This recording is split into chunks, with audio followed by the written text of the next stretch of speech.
Normally ഈ വരുന്ന വണ്ടിയുടെ നമ്പർ എഴുതി വെക്കാം. അവരും അത് ചെയ്യുന്നില്ല. ഇതെല്ലാം എന്തുകൊണ്ടാണെന്ന് വെച്ചാല് വീട്ടിൽ നിന്നുള്ള ശ്രദ്ധക്കുറവ് തന്നെയാണ്. വീട്ടിൽ നിന്ന് നമ്മൾ നമ്മുടെ മക്കളെ ശ്രദ്ധിക്കുക എന്നുള്ളൊരു കാര്യം ചെയ്തു കഴിഞ്ഞാല് ഇതിൽ നിന്ന് പകുതിയോളം നമുക്ക് പിള്ളേരെ ആദ്യം തുടക്കകാലത്ത് തന്നെ നമുക്ക് മാറ്റി നിർത്താം. അതായത് നന്നായിട്ട് പോകുന്നൊരു കുട്ടിയാണെന്നുണ്ടെങ്കിൽ അവരുടെ സ്വഭാവത്തിൽ, അതായത് ദേഷ്യം, പെട്ടെന്ന് ദേഷ്യം കാണിക്കാം, ആഹാരത്തിനോടൊക്കെ ഒരു വെറുപ്പ് കാണിക്കാം, അതേപോലെ സംസാരത്തിൽ വ്യത്യാസം വരാം, സാധനങ്ങൾ ഇപ്പൊ കൃത്യനിഷ്ഠയോടെ എല്ലാം അടുക്കി വെച്ചിരുന്ന സാധനങ്ങളായിരിക്കും, പെട്ടെന്ന് ഒരു സമയത്ത് അവരെന്ത് ചെയ്യും, അതൊക്കെ വലിച്ചു വാരി എന്തെങ്കിലും ഒരു സാധനം കണ്ടില്ല എന്നൊരു ദേഷ്യപ്പെടാം, ഇവിടെ പോയി ഇത് എവിടെ എന്നുള്ള രീതിയിൽ അവരുടെ ആ ഒരു മെന്റൽ സ്റ്റെബിലിറ്റി നഷ്ടപ്പെടാം. അങ്ങനെ ഒരുപാട് വ്യത്യാസം കുട്ടികളിൽ ഉണ്ടാവാം. അതേപോലെ നമ്മൾ മയക്കുമരുന്ന് കുത്തിവെക്കുന്നത് നിങ്ങൾ കേട്ടിട്ടില്ലേ? ആ ഒരു സ്റ്റേജിലുള്ളതെന്ന് പറഞ്ഞാല് ഒരാൾ ഉപയോഗിച്ച സൂചിയായിരിക്കും, ഒരു 10 പേര് ഇരുന്നിട്ടായിരിക്കും യൂസ് ചെയ്യുന്നതെന്ന് ചോദിച്ചോ, പക്ഷെ ഒരാൾ ഉപയോഗിക്കുന്നതായിരിക്കും എല്ലാവരും ഉപയോഗിക്കുന്ന സൂചി എന്ന് പറയുന്നത്. ആ സൂചി സിറിഞ്ച് കണ്ടിന്യൂസ് എല്ലാവരും ഉപയോഗിച്ചായിരിക്കും വരുന്നത്. ഇതിൽ ആർക്കെങ്കിലും ഒരാൾക്ക് ഹെപ്പറ്റൈറ്റിസോ അല്ലെങ്കിൽ എയ്ഡ്സോ ഉണ്ടായിരുന്നു എന്ന് വിചാരിക്കുക, എങ്കിലത് ആ സൂചിയും സിറിഞ്ചും ഉപയോഗിക്കുന്ന എല്ലാവർക്കും ഒരുപോലെ ഉണ്ടാവാം.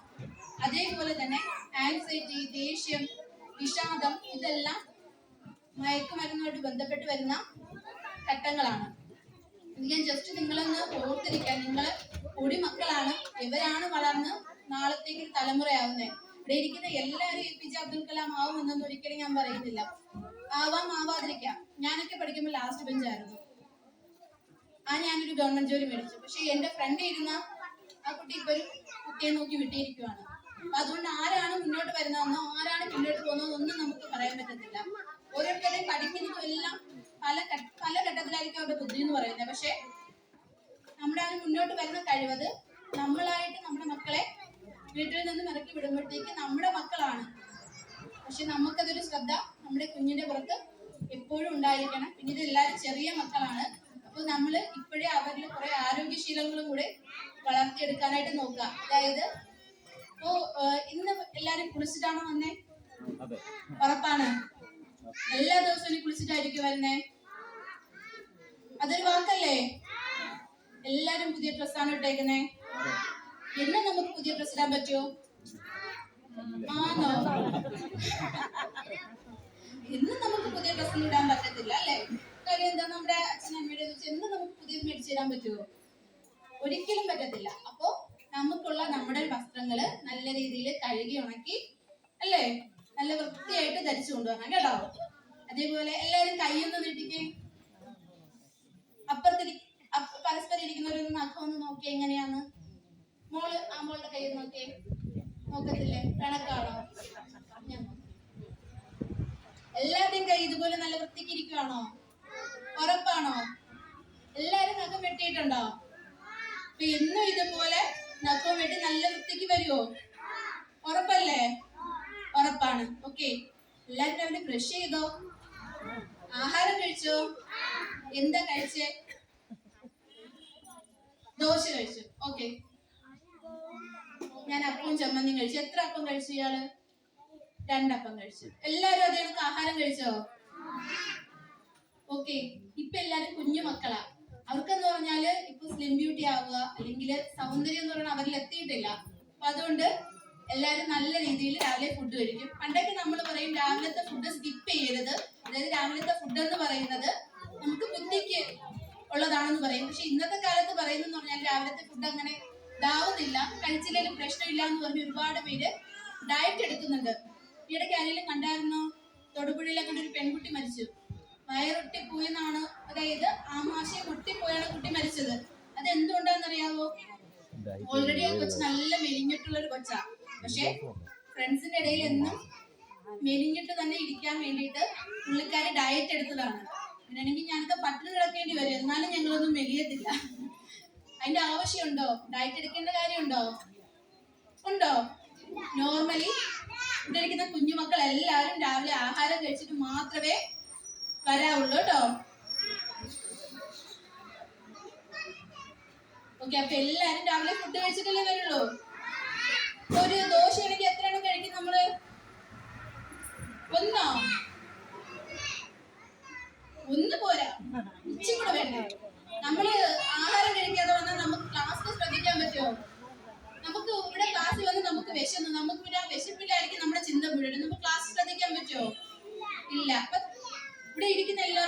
വലുതായിട്ട് ആരാവണം?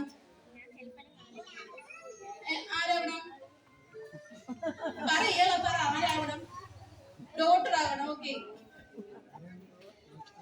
പോലീസ് ആവണം. അപ്പൊ പോലീസും ഡോക്ടറും ഒക്കെ ആവണമെങ്കിൽ ഇങ്ങനെ ഇരുന്നാൽ മതിയോ ആഹാരം കഴിക്കാണ്ട്? പോരല്ലേ. അപ്പൊ എന്ത് വേണം?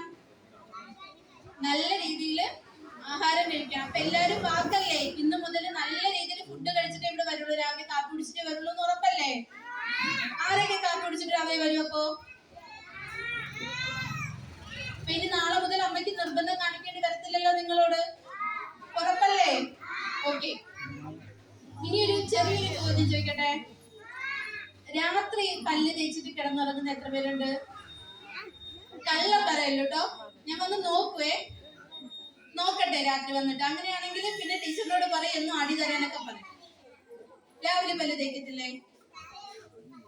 ഈ കൊച്ചിന്റെ അമ്മ ആരാ? ഈ മോളുടെ അമ്മ ആരാ? രണ്ടാമത്തെ ബെഞ്ചിലെ മോളുടെ അമ്മ ആരാ? രാത്രി പല്ല് തേക്കാറുണ്ടോ? ഇല്ല.